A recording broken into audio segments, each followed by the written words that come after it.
XSFM입니다. I, D, W, K. 뉴스 라운드업. History in the making. 이번 주에 한국의 남부지방의 물난리를 보면서 답답했던 것은 제가 작년에 생방송하고 앉았을 때 이야기했던 상황이랑 똑같은 상황들이 반복되고 있기 때문입니다. 시대가 어느 때인데 사람들이 알아서 산밑을 피하고 해변가를 피하면서 집을 구해야 되나요? 집을 만들어 놨는데. 네. 게다가 그 집은 30억이 넘는데. 20억이 넘는데. 왜 피해야 돼요? 이렇게 심각하게 발전한 자본주의 사회인데, 센텀시티에 수재민이 많이 나오게 할 것 같으면, 이거는 건설사든 시든 다 문제가 있는 거죠? 네. 센텀시티만 구해달라는 얘기도 아닙니다. 부산은 하천 관리가 너무 안 된 것 같습니다. 대체 무슨 이유인지 잘 모르겠어요. 답답해서 살짝 말해봤습니다. 이번 주의 뉴스 짧게 정리하겠습니다. 한국과 이스라엘이 백신 스와프를 체결했습니다. 백신은 이미 한국에 도착을 했죠? 네. 70만 회분이 도착을 했고요.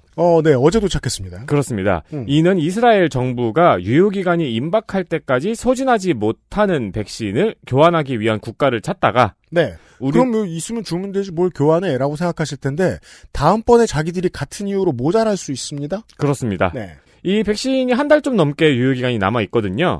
근데 이제 이거를 콜드체인 공급망과 접종 인프라가 잘 되어 있는 국가를 찾았습니다. 네. 우리나라는 또 직접 나가서 물밑 접촉도 했고요. 그렇습니다. 네, 그래서 그 모든 걸 고려해서 진행된 협약입니다. 네. 해당 백신은 어린이집 등 교직원, 돌봄 인력, 학원 종사자 등에게 접종될 예정입니다. 관련해서 중앙일보가 이번 주에 멋들어진 제목을 하나 뽑았습니다. 백신 보릿고개 한국. 기한 다 된 이스라엘 화이자 백신 빌린다. 거짓말이네요. 일단 70만 회분입니다. 에디터가 알려드린 대로. 한국은 접종 시작 105일 지나서 1차 1000만 명 접종이 완료됐습니다.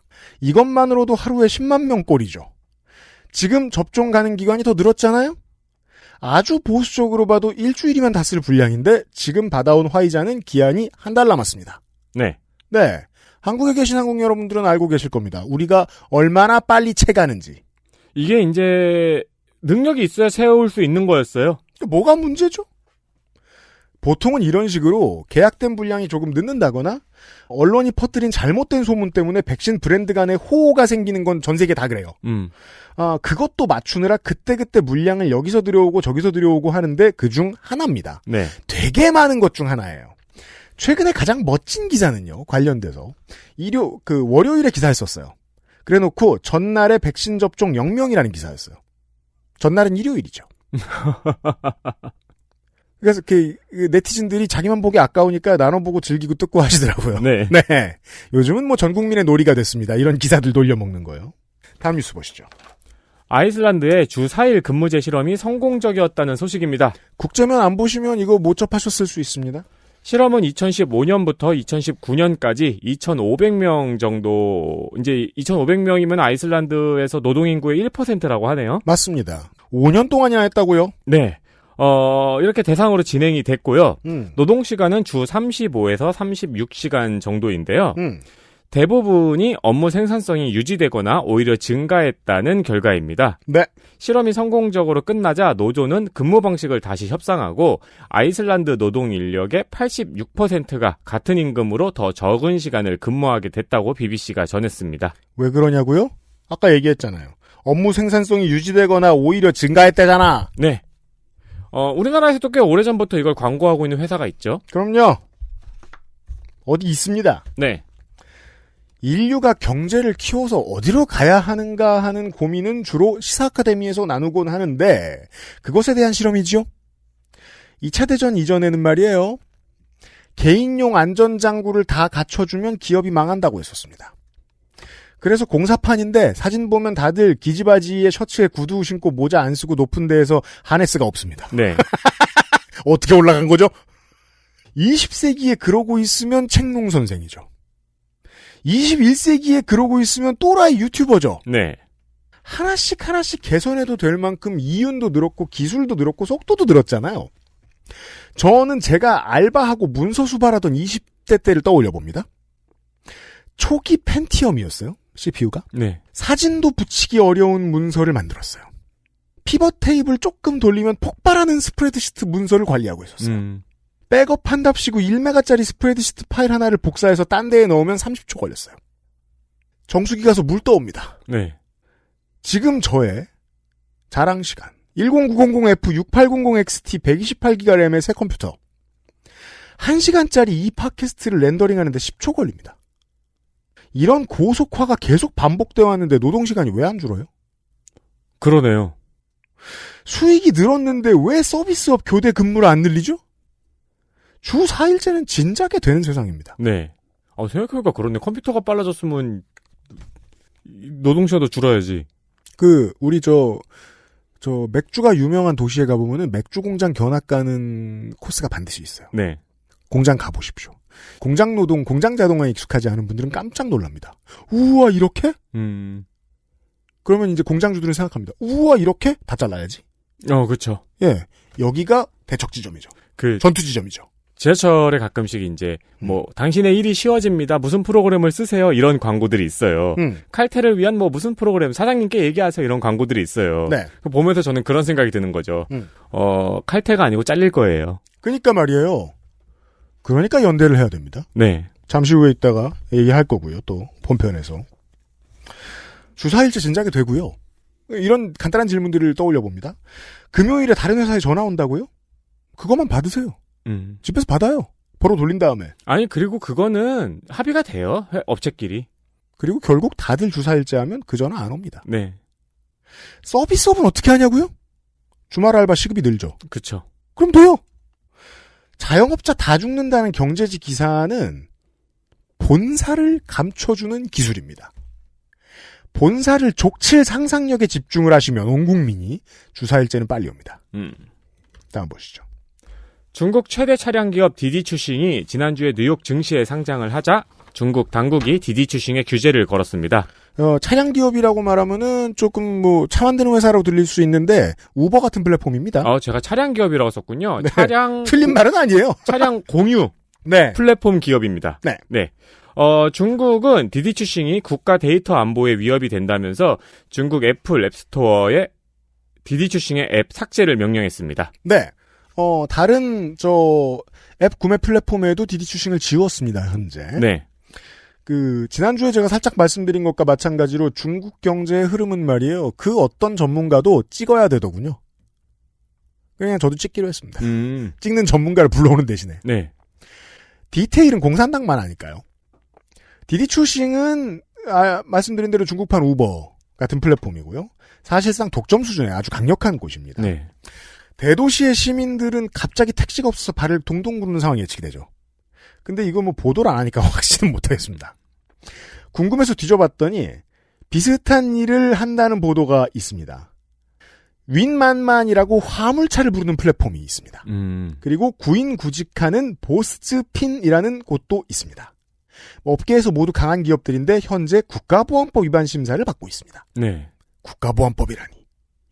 문제는 그러면 이 소유 기업의 타격은 어떡하냐? 이걸 생각해야죠. 네. 경제지 마인드로 가보자고요. 심지어 이 기업들은 올해 나스닥이나 뉴욕 증권거래소에 상장을 했습니다. 그냥 독점이 마음에 안 들었다면 몇 년 전에 이 문제는 해결할 수 있었습니다. 디디추싱은 한국 음식 배달 앱처럼 생각하시면 좋은데 큰 두 기업이 합병을 통해서 몇 년 전에 시장 90%짜리 앱이 됐습니다. 어쨌든 표면적인 타이밍은 말이죠. 미국에다가 이 기업들이 상장된 뒤에 때리고 있습니다. 이걸 싱가포르식으로 해석하면 국가의 권력이 너무 강해서 반독점 규제도 그냥 생각만 하면 바로 가능한 상황인 거고요. 정치적으로는 미국 증시에 상장이 됐으니까 미국 규제 당국에다가 기업 경영 현황 제출을 해야 되죠. 네. 그게 싫은 것 같다 정도로 해석할 수 있습니다. 네. 경제도 우리 중심으로 돌아야 되니까요. 뉴욕 증권거래소 말고. 역으로 이제 그런 분석도 있더라고요. 그래서 의도적으로 미국에 상장을 한 거다. 중국을 벗어나기 위해서. 그렇죠. 네. 그걸 원할 리가 있나요? 공산당이. 옛날에 이제 홍콩 영화인들이 많이 헐리우드로 진출한 적이 있었잖아요. 네. 그렇죠. 삼합회에서 벗어나기 위해서. 네. UN 무역개발회의에서 지난 2일 우리나라의 지위를 개발도상국에서 선진국 그룹으로 변경했습니다. UN 무역개발회의에서 선진국 그룹에 있던 국가는 원래 31개였어요. 근데 우리나라가 들어가면서 32개국이 됐습니다. 네. 사실상 이게 변화한 나라가 최초라고 하죠. 물론 선진국이 아니다라고 의심하는 사람들은 없었습니다. IMF가 우리나라를 선진국으로 구분한 게 벌써 25년 넘었고요. 네.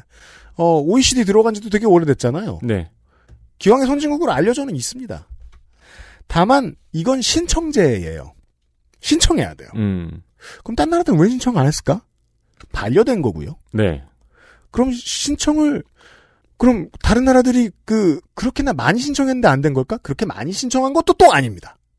왜냐하면 선진국으로 들어가면 B그룹이라고 합니다. 선진국으로 들어가면 앞으로 해야 할 일이 늘어납니다. 네. 책임이 늘어나고요.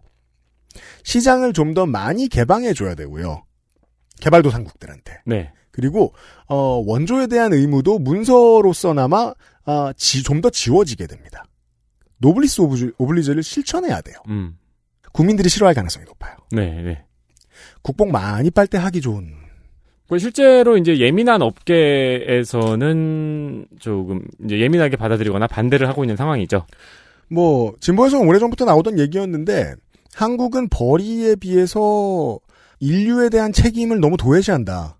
이건 동아시아의 나라들이 다 마찬가지인데. 네. 네. 그걸 좀 벗어나 보고자 하는 노력의 일환입니다. 실제로는요. 다음 보시죠. 서울극장이 수익성 악화로 인해 개관 42년 만에 문을 닫습니다. 네. 서울극장은 4일 홈페이지를 통해서 8월 31일부로 영업을 종료하게 됐다고 밝혔습니다. 서울극장은 1958년 메트로극장으로 문을 열어 세기극장으로 상영을 하다가 1979년 합동영화사가 인수하면서 서울극장이라고 상호를 바꾸고 현재까지 운영 중이었습니다.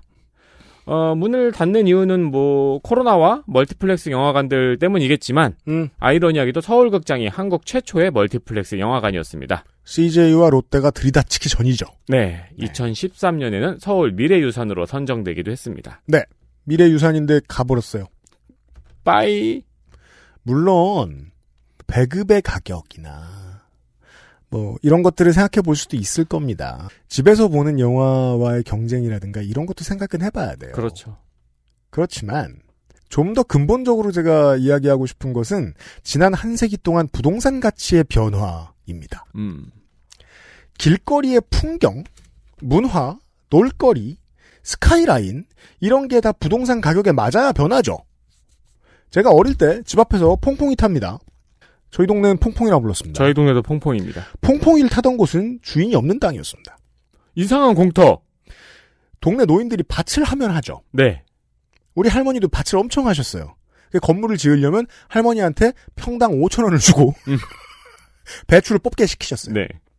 동네 노인들이 밭을 하고 퐁퐁이 운영주가 하루에 100명한테 200원 받고 영업해도 남아요.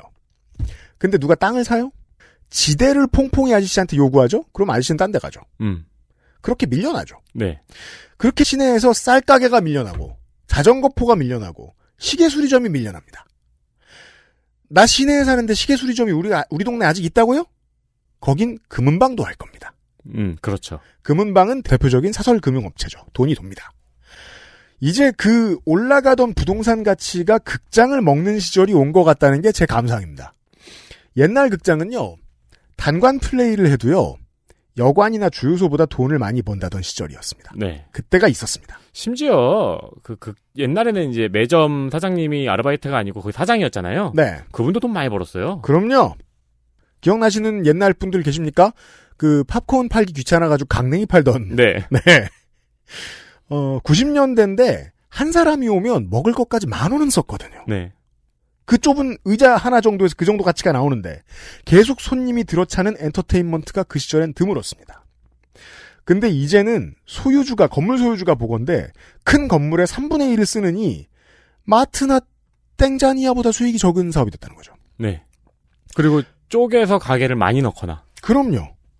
90년대 00년대에 우리나라 영화 보호하느라 스크린 쿼터제 강력하게 밀어붙였죠. 리버럴들이 되게 싫어했습니다. 근데 지금의 결과를 보니까 겁나 잘한 짓이 됐죠? 이제는 그때의 드라이브를 가지고 극장의 존재를 보호해줘야 하지 않나 하는 생각이 듭니다. 저는. 성남에 네. 제가 가는 극장이 이제 성남극장, 극장이 여러 개 있었어요. 근데 그 중에서 제일 큰 거는 이제 추억의 저거죠. 2층 극장. 네. 2층이었어요, 좌석이. 제가 거기서 마지막으로 본 영화가 아마겟돈이었던 것 같아요. 20세기 초반에 음악하던 저 같은 사람들은 영화 산업을 되게 싫어했어요. 왜냐하면 우리는 다 넵스터에 잠식당하고 있는데 너네들도 곧 망할 것이다. 네. 그랬는데 안 망하고 있는 거예요. 네. 그래서 기분 나빴죠. 근데 이유가 있는 거예요. 봤더니 극장은 신전이거든요. 성스러운 곳이에요. 네. 사람들이 거기 모인다는 이유로 가는. 거기에 기술도 있고 큰 화면도 있어서 가는 것 같지만 거기에 모여서 보는 게 중요하기 때문에 가는 거예요. 커뮤니티의 역할도 해요. 실제로는 대화를 나누지 않고 불이 꺼져 있는데도 불구하고 영화 산업을 지배하고 있는 대기업을 제외하고 극장을 보호해주는 정책이 실현된다면 저는 아주 멋진 일들이 일어날 거라고 생각합니다. 네. 마지막은 스포츠 뉴스. 프로 배구 구단 흥국생명이 이재영, 이다영 선수에 대해서 별다른 입장 표명이 없다고 밝혔습니다. 이게 입장이 바뀐 겁니다. 네. 입장이 있었다가 입장을 없앴습니다. 흥국생명은 지난 30일 이재영, 이다영 선수를 배구 연맹에 선수 등록을 하지 않았습니다. 그 이후 이재영, 이다영 선수는 구단이 해명을 막고 사과문을 직접 보내왔다. 해명하고 싶은 부분이 있었는데 구단에서 막았다고 밝혔고요. 흥국생명은 이에 대해서 별다른 입장 표명이 없다고 밝힌 것입니다. 네.